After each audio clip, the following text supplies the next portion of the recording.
Greetings, YouTube. Today I'm going to review the role-playing supplement, The Stealer of Children. This is from Small Niche Games by Peter Spahn and is Labyrinth Lord compatible, though it could be worked with any work with any version of D&D or any fantasy game for that matter. This is a module that I received as a review copy, so I want to be above board. And as a module, I'm not going to want to give out away too many details because I don't want to spoil it for any potential players in the future. But the name of the module is The Stealer of Children. So I think I've got myself covered in that and you have an idea of what the module is about. This is a module designed for 3 to 6 players of first level. So it's aimed at beginning starting characters. So lots of the things involved in here are not combat heavy. A number of them need non-combat solutions. You're going to need to do negotiations. You're going to need to talk to people. You're going to need to do investigations. Though there is still a little bit of dungeon crawling involved. You're going to need to, use some skills and things like that. But if you wade in thinking I can solve every problem with my sword, you're going to get your clock cleaned because there are solutions in here that don't involve swinging a mace. And I think this is a nice mix. I think it's a good way to start players out so that they don't think that there's a single solution to every problem. That said, I found it interesting. I found the main bad guy to be very well executed. I liked the vibe that the author came up with for the antagonist. And again, I don't want to give too much away, but this individual is the stealer of children. And because of that, the nature of the module, you know what you're going in for, you're the stealer of children. It is good at pushing that protective button inside the head of most adults. We want to protect kids. We want to keep them safe. We want to rescue them. So in that regard, it is very well executed. This is going to trip your triggers here. Got to go forward. Got to get this solved. Got to, save the day kind of thing. And I think it does that well. It's a better motivation than kill the orcs and take their pie.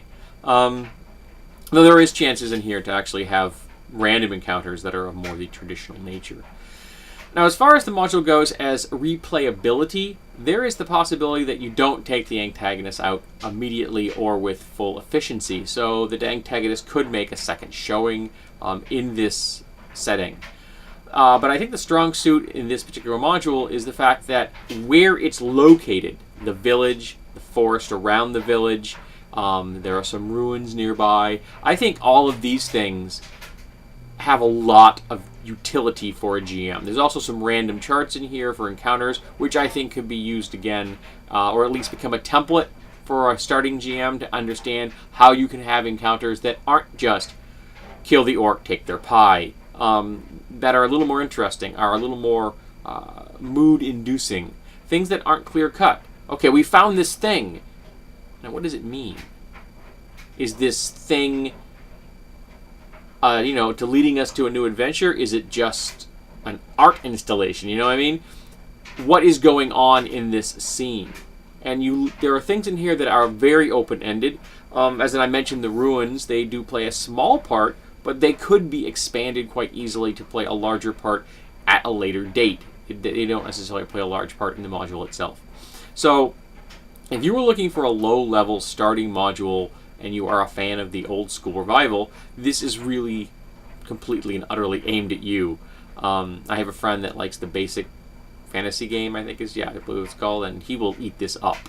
I think it's well suited to younger players, and he is looking for things that are aimed at players that are not just young, but not necessarily 100% experienced.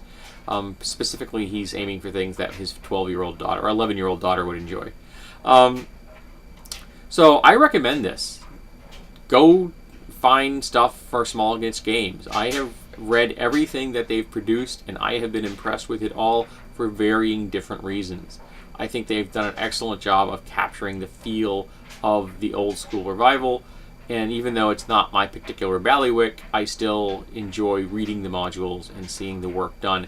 Oh, and the artwork is not only good, but it's evocative of that era. It really looks to me like a module that came out of the 1980s, which put a smile on my face. Particularly the illustrations that deal with the antagonists. I thought those were particularly good and very, in my mind, very much evoked Errol Otis. That's the artist I'm thinking of.